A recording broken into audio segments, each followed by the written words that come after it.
ప్రియులారా, ప్రార్థన చేసుకుందాం. సర్వశక్తిమంతుడా, సకల ఆశీర్వాదాలకు కారణభూతుడు అయ్యున్నటువంటి యేసయ్య, ఈ ఉదయకాలము తండ్రి, మేమందరము నీకు స్తుతులు చెల్లిస్తూ ఉన్నాం. ఆరాధన కార్యక్రమాన్ని ప్రారంభిస్తూ ఉన్నాం. కార్యభారాన్ని తండ్రి నాయనా మీ చేతులకు అప్పగిస్తున్నా. సమస్త మహిమ ఘనత ప్రభావాలు మీకు ఆరోపిస్తూ యేసు ప్రభువారి దివ్య నామమున వేడుకొనుచున్నాము తండ్రి, ఆమేన్. ప్రియమైన దేవుని యొక్క బిడలారా, మరి చిన్న కీర్తన పుస్తకం నుండి 313వ కీర్తన, జుంటె తేనె దారాల కన్నా, ఈ కీర్తన ద్వారా ఆరాధన కార్యక్రమంలో మనం ప్రవేశిద్దాం. జుంటె తేనె దారాల కన్నా యేసునామమే మధురం, యేసయ్య సన్నిధినే మరువజాలను. జుంటె తేనె దారాల కన్నా యేసునామమే మధురం, యేసయ్య సన్నిధినే మరువజాలను.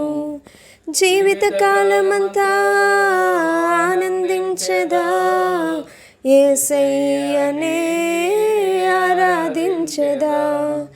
జీవితకాలమంతా ఆనందించదా, యేసయ్యనే ఆరాధించదా. జుంటె తేనె దారాల కన్నా యేసునామమే మధురం, యేసయ్య సన్నిధినే మరువజాలను. యేసయ్య నామమే బహు పూజనీయము, నాపై దృష్టి నిలిపి సంతుష్టిగా నన్ను ఉంచి. యేసయ్య నామమే బహు పూజనీయము, నాపై దృష్టి నిలిపి సంతుష్టిగా నన్ను ఉంచి.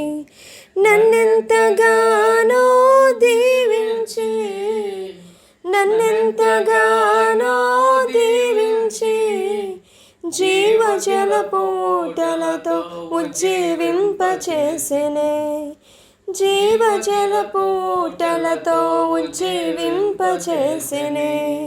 జుంటె తేనె దారాల కన్నా యేసునామమే మధురం, యేసయ్య సన్నిధినే మరువజాలను. యేసయ్య నామమే బలమైన దుర్గము, నా తోడై నిలిచి క్షేమముగా నన్ను దాచి.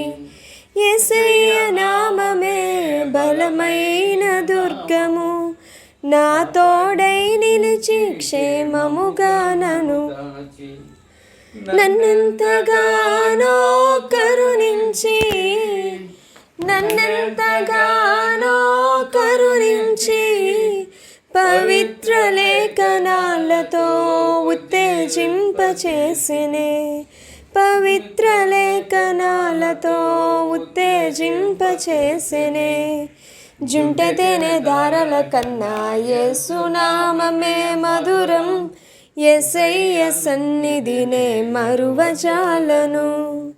యేసయ్య నామమే పరిమళ తైలము, నాలో నివసించే సువాసనగా నన్ను మార్చి. యేసయ్య నామమే పరిమళ తైలము, నాలో నివసించే సువాసనగా నన్ను మార్చి. నన్నెంతగానో ప్రేమించి, నన్నెంతగానో ప్రేమించి, విజయోత్సవాలతో ఊరేగింపచేసెనే, విజయోత్సవాలతో ఊరేగింపచేసెనే. జుంటె తేనె దారాల కన్నా యేసునామమే మధురం, యేసయ్య సన్నిధినే మరువజాలను. తండ్రి యొక్కయు కుమారుని యొక్కయు పరిశుద్ధాత్మ యొక్కయు నామమున ఆమేన్.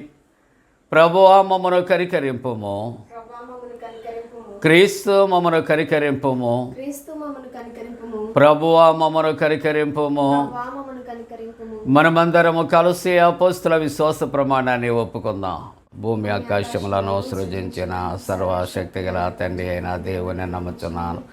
ఆయన యొక్క కుమారుడును మన ప్రభువైన యేసుక్రీస్తు నమ్ముచున్నాను. ఈయన పరిశుద్ధ ఆత్మలను గర్భమున ధరింపబడి కన్యాన మరియకు పుట్టి పొంతె పిలాతు అధికారము క్రింద శ్రమపడి సిలువ వేయబడి చనిపోయి సమాధి చేయబడనని అదృశ్యలోకములోనికి దిగననియు చనిపోయిన వారిలో నుండి మూడవ దినమున లేచి పరలోకమునకెక్కి సర్వశక్తి గల తండ్రి దేవుని కుడి చేతి వైపున కూర్చుండి ఉన్నాడని సజీవులకును మృతులకును తీర్పు చేయడానికి అక్కడ నుండి వచ్చిననియో నమ్ముచున్నాను. పరిశుద్ధాత్మ నమ్ముచున్నాను. పరిశుద్ధ క్రైస్తవ సంఘముకు పరిశుద్ధుల సహవాసమును పాపక్షమాపణయు శరీర పునరుద్ధానమును నిత్య జీవమును నమ్ముచున్నాను. ఆమేన్. ప్రియులారా, అందరూ అలాగే నిలిచుండి పరిశుద్ధ గ్రంథాలు తెరచి 52వ సంకీర్తన మొదటి వచనం నుండి 5వ వచనం వరకు ఉత్తర ప్రత్యుత్తర రీతిగా చదువుకుందాం. మొదటి వచన ప్రారంభం. శూరుడా, చేసిన కీడును బట్టి నీవెందుకు అతిశయపడుచున్నావు? దేవుని కృప నిత్యముండును. మోసము చేయువాడా, వాడిగల మంగళ కత్తి వలె నీ నాలుక నాశనము చేయను ఉద్దేశించుచున్నది. మేలు కంటే కీడు చేయుటయు నీతి పలుకుట కంటే అబద్ధము చెప్పుటయు నీకిష్టము. కపటమైన నాలుక గలవాడా, అధిక నాశనములైన మాటలే నీకిష్టము. 5వ వచనం అందరం కలిసి చదువుకుందాం. కావున దేవుడు సదాకాలము నిన్ను అనగగొట్టును, నిన్ను పట్టుకొని ఆయన నీ గుడారములో నుండి నిన్ను పెళ్లగించును, సజీవుల దేశములో నుండి నిన్ను నిర్మూలము చేయును. తండ్రికిని కుమారునికిని పరిశుద్ధాత్మకును ఆది అంది ఇప్పుడు ఎల్లప్పుడూ యుగయుగములందున్నట్లు మహిమ కలుగునుగాక. ఆమేన్. ప్రియులారా, ఈ ప్రాతకాల ఆరాధన కొరకు ఏర్పాటు చేయబడిన పరిశుద్ధ లేఖనాన్ని చదువుకుందాం. పరిశుద్ధ గ్రంథాన్ని తెరిచారు కదా. 22వ సంకీర్తన 26వ వచనం నుంచి 31వ వచనం వరకు చదువుకుందాం. 26వ వచనాన్ని ప్రారంభిస్తున్నాను. నాతో పాటుగా అందరూ కూడా మరి గట్టిగా కలిసి చదవాలని ప్రేమతో నేను తెలియజేస్తున్నాను. 22వ సంకీర్తన 26వ వచనం ప్రారంభం చదువుకుందామా. దీనులు భోజనము చేసి తృప్తి పొందెదరు, యెహోవాను వెదుకువారు ఆయనను స్తుతించెదరు. మీ హృదయములు తెప్పరిలా నిత్యము బ్రతుకును. బూదిగంతముల నివాసులందరూ జ్ఞాపకము చేసుకొని యెహోవా తట్టు తిరిగెదరు. అన్యజనుల వంశస్థులందరూ నీ సన్నిధిని నమస్కారము చేసెదరు. రాజ్యము యెహోవాదే, అన్యజనులలో ఏలువాడు ఆయనే. భూమి మీద వర్ధిల్చున్న వారందరూ అన్నపానములు పుచ్చుకొనుచు నమస్కారము చేసెదరు. తమ ప్రాణము కాపాడుకొనలేక మంటి పాలగు వారందరూ ఆయన సన్నిధిని మోకరించెదరు. ఒక సంతతి వారు ఆయనను సేవించెదరు. రాబోవు తరమునకు ప్రభువును గూర్చి వివరింతురు. వారు వచ్చి ఆయన దీన్ని చేసినని పుట్టబో ప్రజలకు తెలియచేసెదరు. ఆయన నీతిని వారికి ప్రచురపరతురు. ప్రార్థన చేసుకుందాం. పరలోకపు తండ్రి, మీ పరిశుద్ధ నామానికి వందనాలు, స్తోత్రాలు. భూమి ఆకాశాలు కలుగు చేసిన విధము చూడగా ఆశ్చర్యము కలుగుచున్నదని దేవా నీ వాక్యాన్ని జ్ఞాపకం చేసుకుంటున్నాం. ప్రతి ఉదయకాలము కూడా ఆరాధనలో ఏకీభవించి కుటుంబాలుగా తమ యొక్క బిడలతో ఆరాధిస్తున్నటువంటి ప్రతి కుటుంబము కూడా నాయన ఆశీర్వాద గృహముగా, ఆశీర్వదించబడిన కుటుంబముగా మీరు దీవించమని ప్రార్థన చేస్తూ యేసు ప్రభు వారి పరిశుద్ధ నామమున వేడుకొనుచున్నాము తండ్రి. ఆమేన్. ప్రియమైన దేవుని యొక్క బిడలారా, ఈ ప్రాతకాల ఆరాధనలో పాల్గొని ప్రభువుని ఆరాధిస్తున్నటువంటి ప్రతి కుటుంబానికి కూడా యేసు ప్రభు పరిశుద్ధ నామాన్ని మీకు శుభాలు తెలియజేస్తూ ఉంటున్నాను. Are you happy? మీరందరూ సంతోషంగా ఉన్నారా? నాతో ఈ మాట చెప్పండి, మేమంతా సంతోషంగా ఉన్నామని. మంచిదండి. May God bless you. దేవుడు మీ కుటుంబాలను బహుగా దీవించునుగాక. ఈవేళ 22వ సంకీర్తన 26వ వచనం నుంచి మనం చదువుకున్నాం కదా. ఈ 26వ వచనం నుండి చివరి వరకు చదువుకున్నప్పుడు ప్రతి వాక్యము కూడా ఎంత తేటగా మాట్లాడుతుంది. దేవుని యొక్క వాక్యం ఎంత చక్కగా చదువుతూ ఉంటున్నప్పుడు మనకు వివరిస్తుంది. మీకు అర్థమవుతుందా? ఈ 26వ వచనము నుండి మనం 26వ వచనము నుండి చదువుకుంటున్నప్పుడు 28వ వచనములో రాజ్యము యెహోవాదే, రాజ్యము యెహోవాదే, ఈ అంశాన్ని మనం ఈవేళ ధ్యానం చేస్తున్నాం. చెబుతారా? రాజ్యం ఎవరిది? యెహోవాదే. చరిత్ర మనం కొంత మట్టుకు మనం చదువుకున్నాం. ఇంటర్మీడియట్లో, అలాగనే డిగ్రీలో, పీజీలో చాలామంది ఆర్ట్స్ చేసినటువంటి వారు ఈ యొక్క హిస్టరీ చాలా వారికి ఎక్కువ తెలుసు. చరిత్రలో రాజుల యొక్క జీవితాలు ఈవేళ మనకి చరిత్రలోనే మిగిలిపోయాయి కదా. ఆ రాజ్యాలు, ఆ రాజులు కనిపిస్తున్నారా? దేవుని యొక్క వాక్యం ఈవేళ మన అంశం ఏం మాట్లాడుతుందో తెలుసా? రాజ్యము యెహోవాదే. ఈ భూలోకాన్ని మనం చరిత్రను బట్టి ఆలోచన చేస్తూ ఉన్నప్పుడు మకుటము లేని మహారాజులు చాలామంది ఏలారు, చాలామంది పరిపాలించారు. తిరుగులేనటువంటి పరిపాలన. ఈ యొక్క రాజులు, రాజ్యాలు ఆలోచన చేస్తే చాలామంది నీతి నియమాలు కలిగి పేద సాధను వారు ప్రేమిస్తూ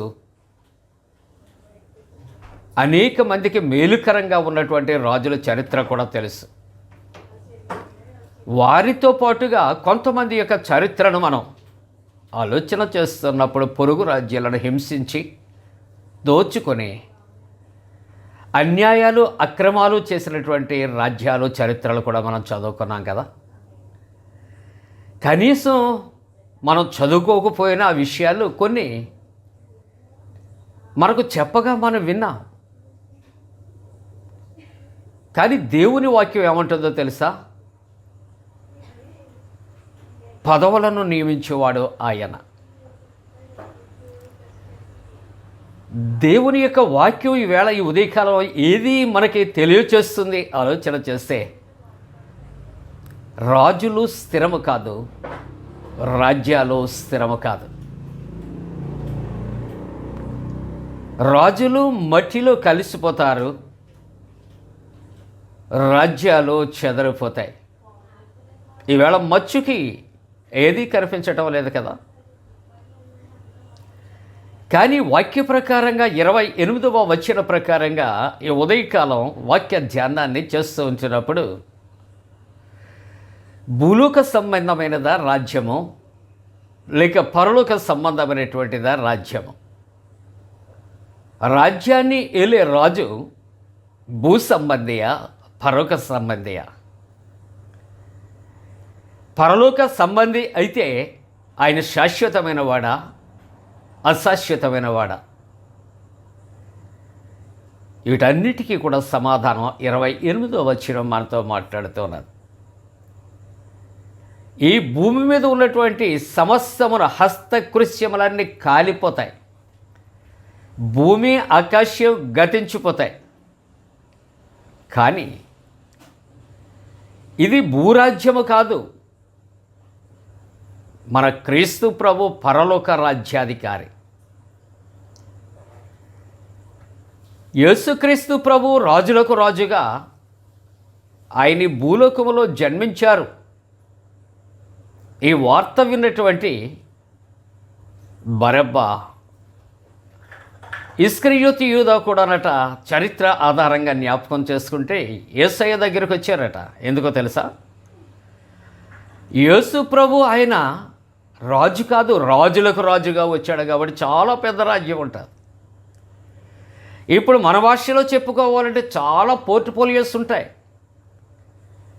కాబట్టి ఆ రాజ్యములో ఏదో విధంగా యేసు ప్రభు దగ్గర మనం ఆధిక్యత సంపాదించుకోవచ్చు అనే ఉద్దేశాలతో వచ్చినప్పుడు యేసయ్య వారితో చెప్పిన మాట మీకు తెలుసు కదా. ఆయన రాజ్యము నీతి రాజ్యము, సమాధాన రాజ్యము. ఆయన సమాధానాధిపతి. ఆయన రాజ్యములో రక్త తర్పణ ఉండదు. అవసరమైతే ఆయన రక్తాన్ని చిందించడానికి ఆయన భూలోకానికి వచ్చినటువంటి రాజులకు రాజు కదా. ఎంత విచిత్రంగా ఉందండి ఆయన ఇచ్చినటువంటి జవాబు. ఆయన రాజే, రాజులకు రాజే, రారాజే, ప్రభువులకు ప్రభువే.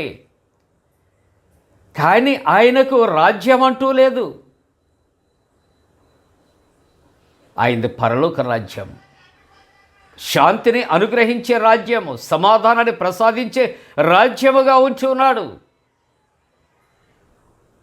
అందుకనే యేసుక్రీస్తు ప్రభు యెరూషలేం జయప్రవేశం చేస్తున్నప్పుడు హోసన్నా హోసన్నా అని నినాదాలు ఎందుకో తెలుసా? పేదలకు చేరువైనటువంటి రాజట దాని యొక్క అర్థం. సమాధాన రాజట, శాళ్యం రాజు. కాబట్టి పరలోకపు అధికారిగా ఉన్నటువంటి యేసుక్రీస్తు ప్రభు ఈ భూలోకములో ఉన్నటువంటి రాజులు, రాజ్యాలు, చక్రవర్తులు, అధికారాలు ఆయనవే. భూలోక సంబంధమైనటువంటి ఒక శతాధిపతి 100 మంది మీద అధికారి వచ్చి ఎస్ అయితే ఏమంటున్నాడో తెలుసా? నేను కూడా అధికారమునకు లోబడిన వాడనే. ఒకడు రమ్మంటే వస్తాడు, ఒకడు పొమ్మంటే పోతాడు. అయినను నీవు నా ఇంటికి రావటానికి నేను యోగ్యుడను మాత్రము కాదు. చూసారా? 100 మంది మీద అధికారము కలిగిన శతాధిపతి యేసు ప్రభు యొక్క అధికారాన్ని ఆయన గుర్తించాడు కదా. కాబట్టి భూలోక రాజ్యాలన్నీ కూడా అశాశ్వతమైనవి, మంటిలో కలిసిపోతాయి, నో డౌట్. కానీ పరలోక రాజ్యము శాశ్వతము, రాజులకు రాజు, తరతరాలలో, యుగ యుగాలలో దేవుడు, మన దేవుడు, యేసే దేవుడు.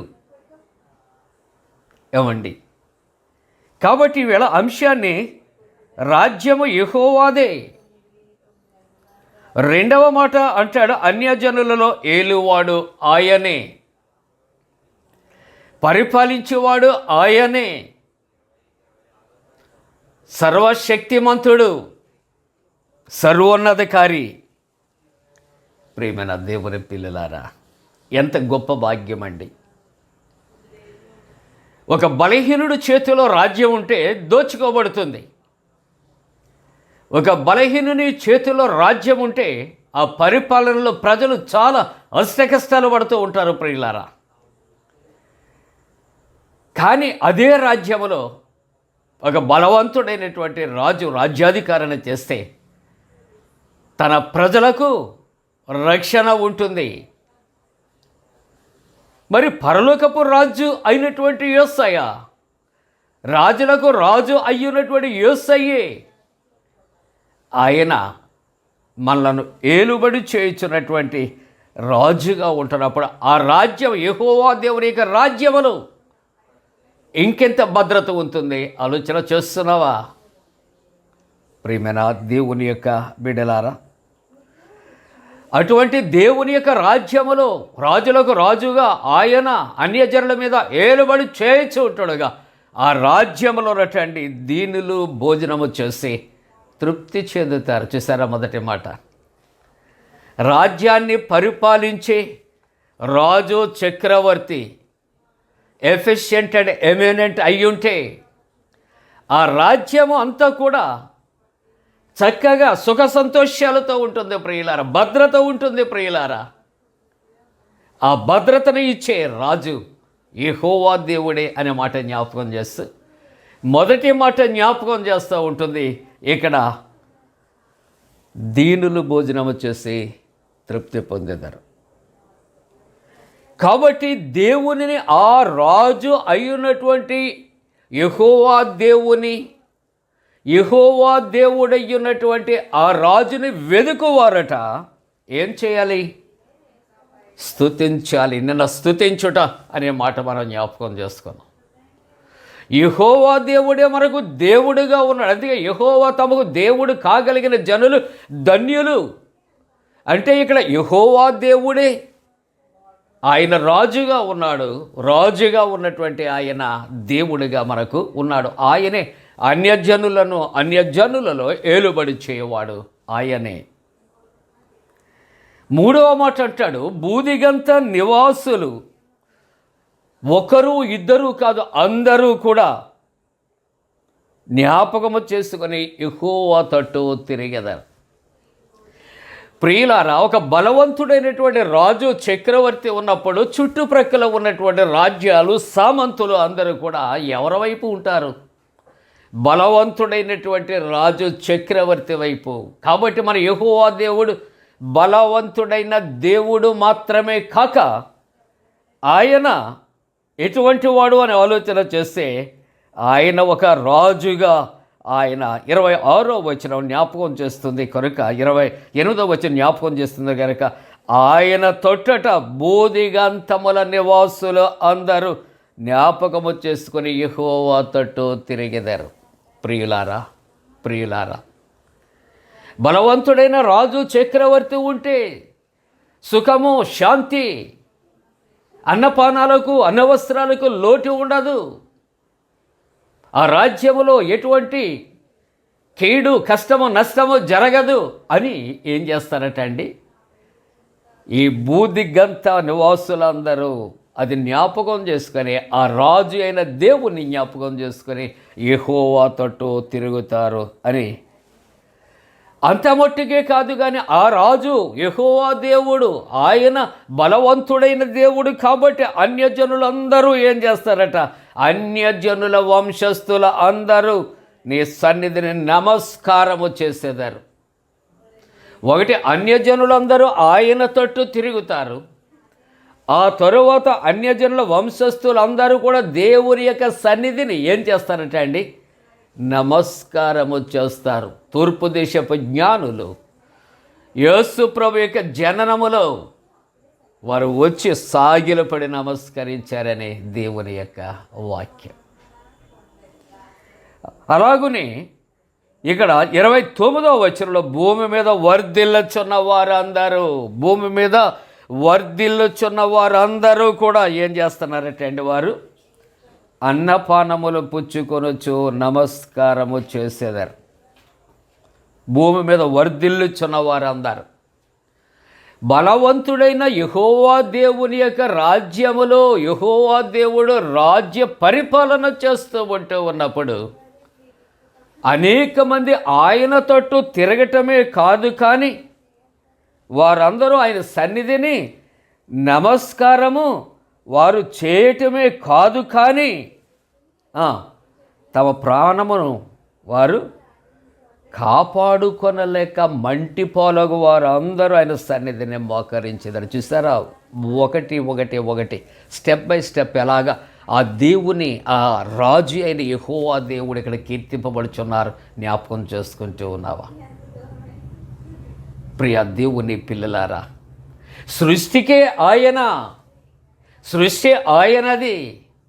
అసలు సృష్టికే కిరీటము, ఈ సృష్టిని ఏలే రాజు.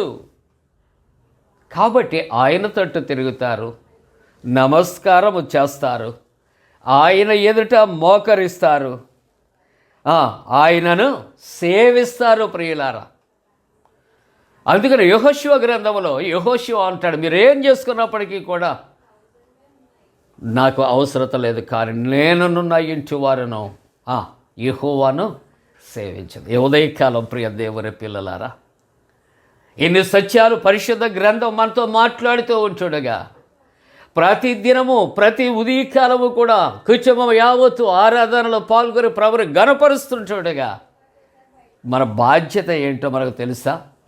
ప్రభువుని మనము కూడా యెహోషువ వలె తీర్మానాలు చేసుకోవాలి. నేను నా ఇంటి వారు యేసయ్య త్రియేక దేవా నిన్నే మేము సేవిస్తాం. ఎంత గొప్ప తీర్మానం అండి! ఎన్నో తీర్మానాలు చేసుకుంటూ ఉంటాం. ఇదిగో రేపు రిఫర్మేషన్ వస్తుంది, క్రిస్మస్ వస్తుంది, న్యూ ఇయర్ వస్తుంది. ఆ దినాన్న ఇదిగో నీకు అది కొంటాను, ఇది కొంటాను. ఇటువంటి వాగ్దానాలు మనం చేసుకుంటాం, తీర్మానాలు చేసుకుంటూ ఉంటాం. కానీ మన కుటుంబంలో, మన కుటుంబానికి ఆశీర్వాదం కొరకు మనం ఉదయకాలం ఏ తీర్మానం చేసుకుందాం? యెహోషువ వలె మనమును మన ఇంటివారు, మనము మన ఇంటివారు అనగా భార్య భర్త. ఏమండి, భర్తద భర్తే, భార్యద భార్యదే, పిల్లలే కాదండి. భార్య భర్త పిల్లలు కలిస్తేనే it is the family. It's a full family, totally family, blessed family. అంతే తప్ప నేను రోడ్డు మీద తిరిగి వస్తాను, నువ్వు ప్రార్థన చేయన్నది it's not a blessed family. భార్య భర్త మోకరిల్లితే బిడ్డలు మోకరిల్లుతారు. భార్య భర్త ప్రార్థన చేస్తే బిడ్డలు ప్రార్థన చేస్తారు. ప్రార్థన చేయకపోతే తల్లి తండ్రి బిడ్డలను మోకరిల్లు చేసి ప్రార్థన చేయించండి. కుటుంబాలకు ఆశీర్వాదం. దినాలు భయంకరంగా ఉన్నాయి ప్రియులారా. ఇప్పుడు ఏం జరుగుతుందో తెలియని పరిస్థితులు. దేవుడు అవకాశం ఇచ్చాడు మనకి. ఒక చిన్న పని చేయలేవా? నీవు నీ భార్య లేక నీవు నీ భర్త నీ పిల్లలను మోకరిల్లా చేసి 10 నిమిషాలు ప్రార్థన చేయించలేవా? కష్టతరమైన విషయం కాదే. BMW కారు కావాలంటే 40 లక్షలు పెట్టుకుంటా. ₹1,00,000 సెల్ కావాలంటే కొనేస్తా. బండి కావాలంటే బండి కొనేస్తా. బెంగళూరులో చదువుతానంటే జాయిన్ చేస్తా. ఏమండి, బిడ్డలంటే ఎంత ప్రేమ కలిగిన తల్లి తండ్రి. పరలోక రాజ్యంలో నా బిడ్డలు ఉండాలని నువ్వు నిజంగా ఆశపడితే నీ బిడ్డలను మోకరిల్లు చేసి ప్రార్థన చేసే తీర్మానాన్ని నువ్వు చేసుకోలేవా? ప్రియమైన దేవుని బిడ్డలారా, తల్లిదండ్రులకు ఎంత బాధ్యత ఉన్నదో బిడ్డలకు అంత బాధ్యత ఉన్నదని ఉదయకాలం ప్రేమతో నేను జ్ఞాపకం చేస్తున్నాను. ఎవరో అన్యులు ఏమైపోతే మనకెందుకు చెబితే వింటం లేదు. వారి వలె మనం అయిపోదామా? వారికి చెబుదాం, వారికి బోధిందాం, కానీ వారి వలె నువ్వు మారిపోవద్దు. యెహోషువ వలె తీర్మానం చేసుకుందాం. నేను నా ఇంటి వారును ప్రతిదినం యేసయ్యను సేవిస్తాం. ఇది మన యొక్క తీర్మానం ప్రియులారా. రాబోవు తరము వారు ప్రభువును గురించి వివరించరు. మన తరాలు మనలను చూచి మన పిల్లలు ఉన్నారు. మన తరం కౌంట్ డౌన్ ప్రారంభమవుతుంది ప్రియులారా. మన వయసు పెరుగుతుందంటే కౌంట్ డౌన్ ప్రారంభమవుతుంది. జీవించే కాలం తరిగిపోతుంది. భయపడుతున్నారా? భయపడొద్దు, సిద్ధపడదాం. మన జీవితాలు చూసి, మన తల్లిదండ్రుల యొక్క మాదిరిని చూసి మన బిడ్డలు రాబోయే తరాలకు మన మాదిరిని వాళ్ళు ప్రకటన చేయాలి. దేవుని యొక్క వాక్యం అంటుంది, రాబో తరమునకు ప్రభువును గూర్చి వివరింతురు. వారు వచ్చి ఆయన దీని చేసినని పుట్టబో ప్రజలకు తెలియచేతురు. చూసారా అండి? ఎవరికటండి? పుట్టబో ప్రజలకు తెలియచేతురు. వారు వచ్చి ఆయన దీనిని చేసి దేవుని కార్యాలు తెలియపరచాలి, దేవుని కృపను తెలియపరచాలి, దేవుని యొక్క ప్రేమను తెలియపరచాలి, దేవుని త్యాగాన్ని తెలియపరచాలి. ఇవన్నీ కూడా అన్నట్టు వారు వచ్చి ఆయన దీనిని చేసినని పుట్టబో ప్రజలకు తెలియచేదరు. ముగిస్తున్నాను. ఆయన నీతిని వారికి ప్రచురపరచరు. దేవుని యొక్క నీతి, యెహోవా దేవుని యొక్క నీతి. 28వ వచనంలో మరలా జ్ఞాపకం చేస్తున్నాను, రాజ్యము యెహోవాదే. రాజ్యాధిపతి అయినటువంటి రారాజు అయినటువంటి యెహోవా దేవుని కొరకు మనం ఏం చేయాలి? మన కుటుంబం ప్రచురపరచవలసినటువంటి అవసరత. అలాగే ఉదయకాలం ఆయన గుర్చిన గొప్ప సంగతుల లోకానికి ప్రచురము చేయటానికి మనము మన కుటుంబము ఆయన నిత్యము సేవించటానికి దేవుడు తన పరిశుద్ధాత్మ కూడా మనపై మెండుగా కుమ్మరించునుగాక. ఆమేన్. ప్రార్థన చేసుకుందాం. పరిశుద్ధుడా నీకు వందనాలు దేవా. ఈ ఉదయకాలపు ఆరాధన నాయనా, ఇదిగో తండ్రి, ఘనపరుస్తున్న ప్రతి కుటుంబం కొరకు స్తోత్రాలయ్యా. దేవా, నూతన మాసంలో ప్రవేశపెట్టావు, నీకు వందనాలు. గడిచినటువంటి 30 దినాలు కాచి కాపాడి నాయనా, ఇదిగో మరలా ప్రభా నూతన మాసములో తండ్రి రెండవ దినాన్ని తండ్రి చూడటానికి, ప్రార్థన చేయటానికి, ఆరాధించడానికి తన కృప కొరకే స్తోత్రాలు. ఈ నూతన మాసం అంతా కూడా కుటుంబముగా ఓ నూతన తీర్మానములో మమ్మల్ని నడిపించాయా నాయనా. ఇదిగో తన జన్మదినాలు, వివాహ దినాలు జరుపుకున్న కుటుంబాలను దీవించి, అలాగే కరోనా వైరస్తో నా తండ్రి భయపడుచున్న వారికి ధైర్యాన్ని, నిబ్బరమైన మనస్సునిచ్చి, మా పాపాలు క్షమించి కొట్టివేసి పరిశుద్ధ రక్తములో మా అపరిశుద్ధత, అపవిత్రత కడుగుమని, దేవా పాజిటివ్తో ఉన్న వారిని స్వస్థపరచమని, నెగిటివ్ రిపోర్ట్ రావడానికి కృప చేయమని ప్రార్థన చేస్తున్నా. ప్రభువా, మా దేశము కొరకు, మా ప్రభుత్వం, మా రాష్ట్రం కొరకు, అధికారుల కొరకు ప్రార్థన చేస్తాం. అలాగే నీట్ ఎగ్జామ్ రాసిన బిడ్డల కొరకు, ప్రభువా, సచివాలయ ఉద్యోగాలకు పరీక్షలు రాసిన బిడ్డలు జాయిము కలవచ్చు నాయన. వృద్ధుల కొరకు, యవనస్తుల కొరకు, చంటి బిడ్డ తల్లుల కొరకు, గర్భిణీ స్త్రీలు సుఖప్రసవ కొరకు, సంతానం కొరకు ఎదురు చూస్తున్న కుటుంబాల కొరకు ప్రార్థన చేస్తాను. యాక్సిడెంట్ అయిన బిడ్డల కొరకు స్వస్థత కొరకు ప్రార్థిస్తున్నాం. అలాగే టైఫాయిడ్తో ఉన్నవారు, మలేరియాతో ఉన్నవారు నాయన, అలాగే పెరాలసిస్తో ఉన్నవారు, హార్ట్ స్ట్రోక్తో ఉన్నవారు, వివిధ రకాల వ్యాధి బాధలతో ఉన్నవారిని అందరినీ కరుణించి కృప చూపించి స్వస్థపరచు. స్వదేశ విదేశాలు ఆరాధిస్తున్న ప్రతి వారికి మేలు కలగటానికి కృప చేయడం ప్రార్థన చేస్తాం. ఈ నూతన మాసమంతా నూతన ఆశీర్వాదాలతో, నూతన తలంపులతో, నూతన సాక్ష్యముతో, నూతన జీవముతో మమ్మల్ని నడిపించమని, మందిరాలు తెరవబడినట్లు, నీ పరిశుద్ధ వాక్యం ప్రకటించబడినట్లు నాయన సేవకుల కొరకు, విశ్వాసుల కొరకు ప్రార్థిస్తూ యేసు ప్రభువారి దివ్య నామమున వేడుకొనుచున్నాం తండ్రి. ఆమేన్. పరలోకమందున మా తండ్రి, నీ నామం పరిశుద్ధపరచబడనుగాక, నీ రాజ్యం వచ్చునుగాక, నీ చిత్తం పరలోకమందు నెరవేర్చినట్టు భూమి అందు నెరవేరునుగాక. మా ఆయన దినాహారం నేడు మాకు దయచేయము. మా ఎడల అపరాధం చేస్తున్న వారిని క్షమించున్న ప్రకారంలో అపరాధము క్షమించము. శోధనలో రీతేక కీడ నుండి తప్పించము. రాజ్యము, శక్తియు, మహిమ నిరంతరము నీవై ఉన్నవి. ఆమేన్. మన పరమ తండ్రి అయిన దేవుని యొక్క ప్రేమయు, ప్రభువైన యేసుక్రీస్తు ప్రభు కృపయు, పరిశుద్ధ ఆత్మిక అన్యోన్య సహవాసము, ఆరాధనలో పాల్గొని గర్భపరుస్తున్న ప్రతి కుటుంబానికి తోడుగుడి సంరక్షించి కాపాడనుగాక. ఆమేన్. బలహీన సమయములో నీ బలము ప్రసాదించుము. బలహీన సమయములో నీ బలము ప్రసాదించుము. జీవనదిని నా హృదయములో ప్రవహింపచేయుమయ్యా.